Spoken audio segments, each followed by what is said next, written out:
What is a home appraisal and why does it matter?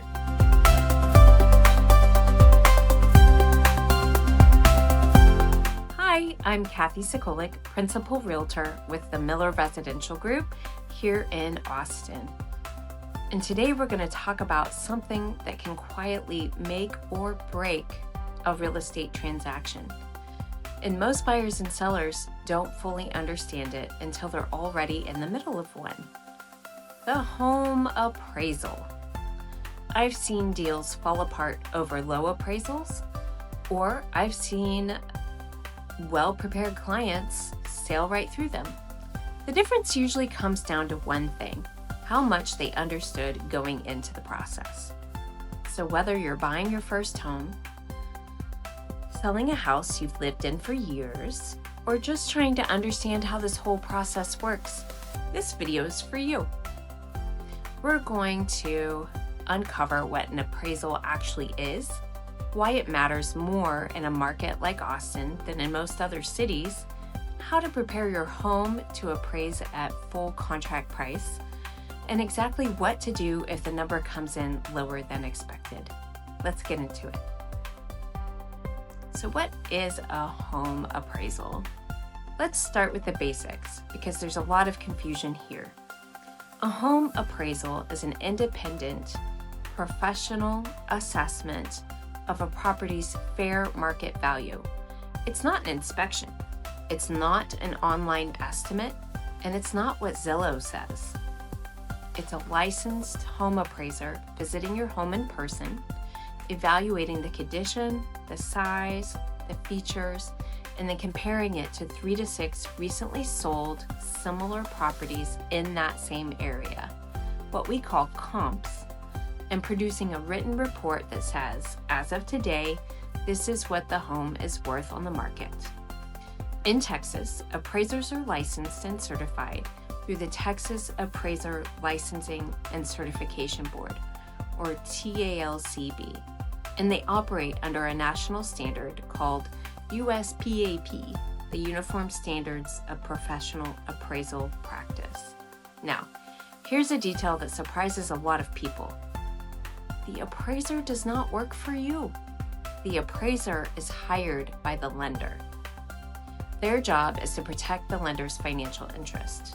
They're confirming that the property is actually worth what you've agreed to pay for it, so the bank isn't over-lending.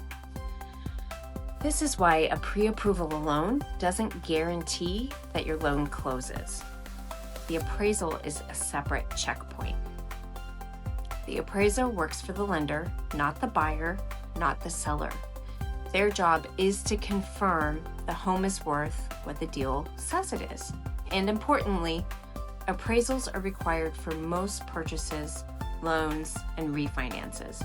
Cash buyers aren't required to get one, though many may still choose to just to make sure they're not overpaying for the home. So let's talk about why appraisals matter in Austin's markets. So why are we talking about this specifically in the context of Austin? Because Austin's real estate market has had its own rhythm, and that rhythm creates specific appraisal dynamics that you need to understand.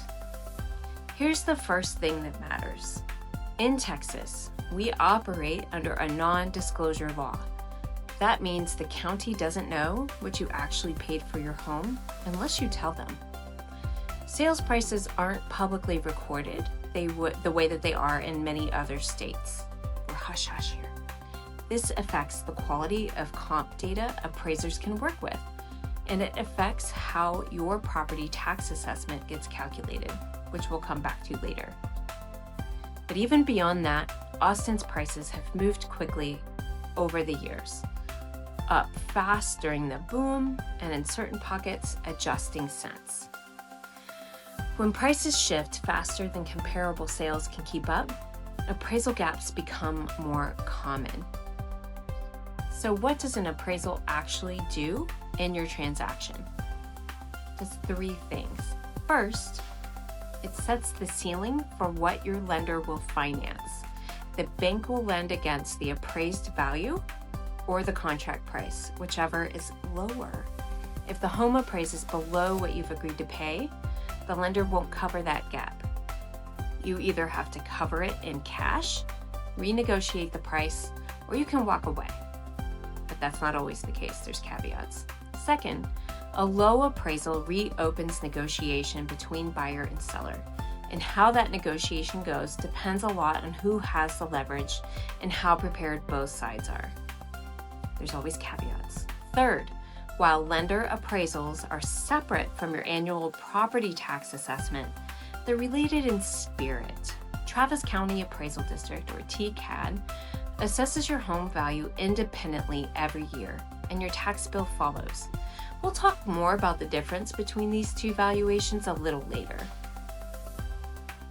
How to prepare your home for an appraisal. Now, let's talk about what you can actually do, because preparation matters more than most sellers realize. One more time for the folks in back, preparation is crucial when selling your home. Appraisers are trained to be objective, but a well-maintained, well-documented home gives them more to work with, and that can absolutely show up in the final number.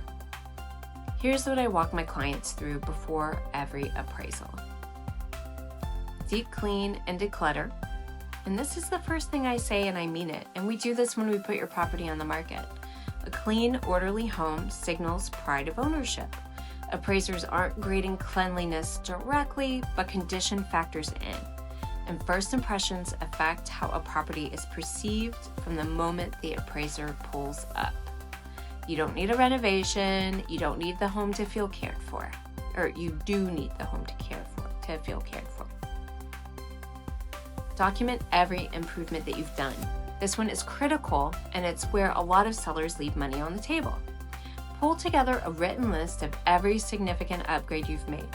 A new HVAC, a new roof, replacement, kitchen remodel, solar panels, updated bathrooms, fresh exterior paint, anything structural, mechanical, or cosmetic that added value.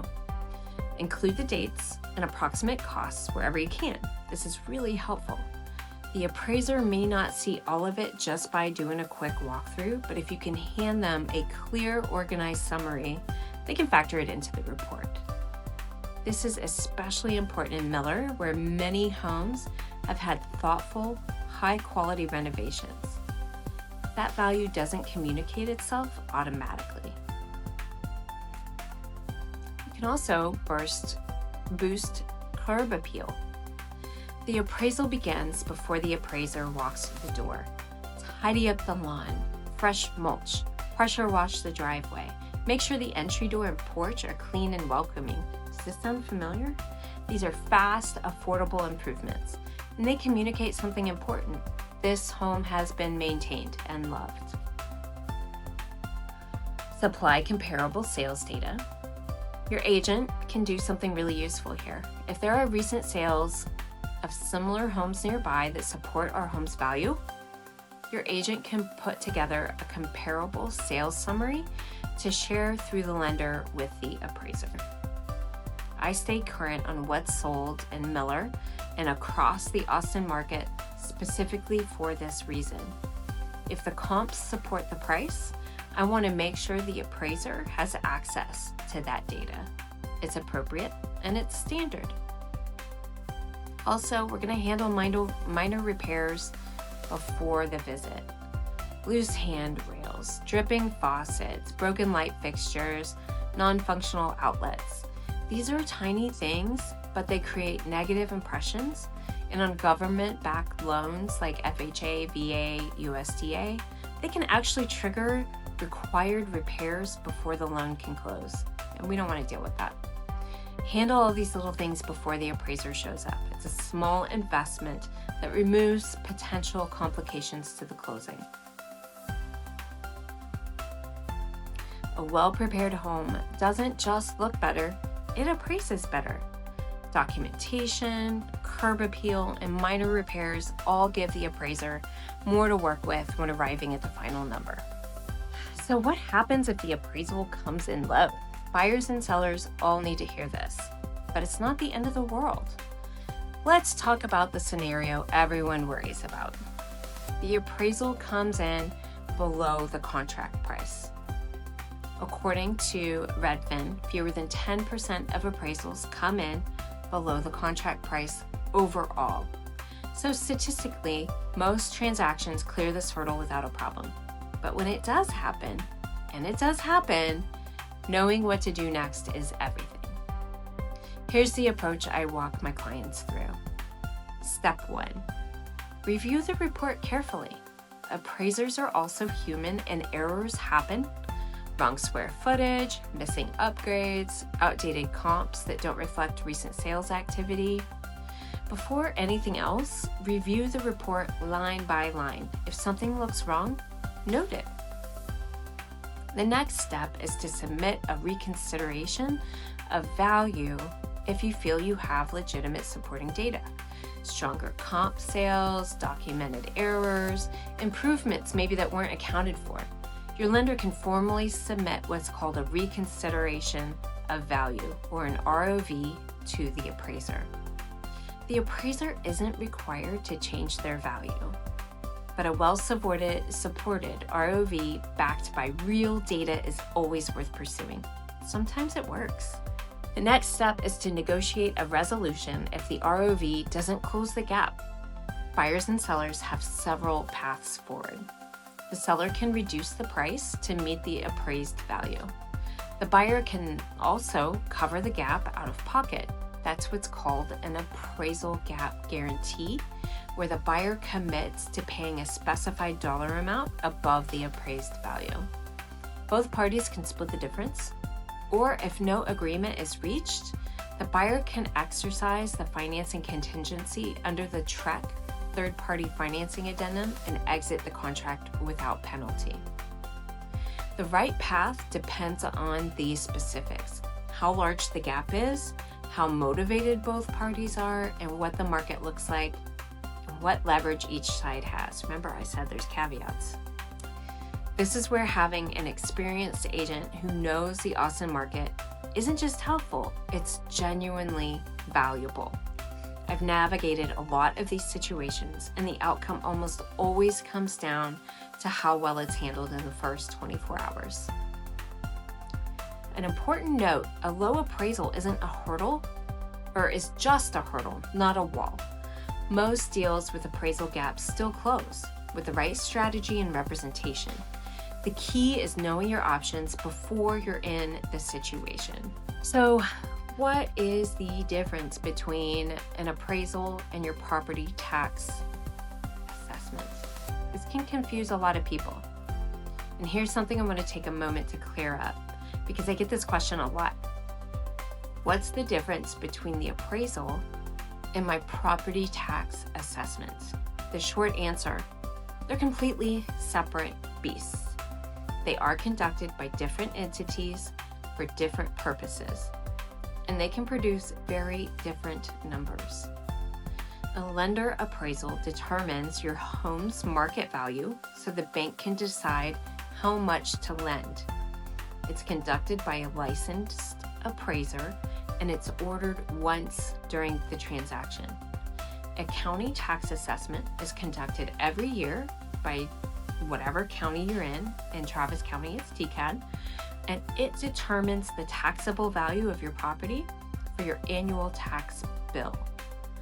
Because Texas is a non-disclosure state, meaning the county doesn't have access to what your home actually sold for, the assessed value and actual market value can actually diverge in either direction.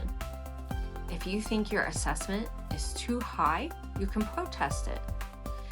The deadline annually is typically May 15th, though this can shift, so check your county.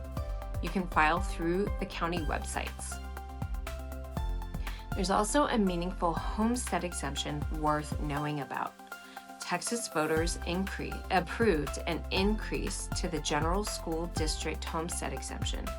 It went from $100,000 to $140,000.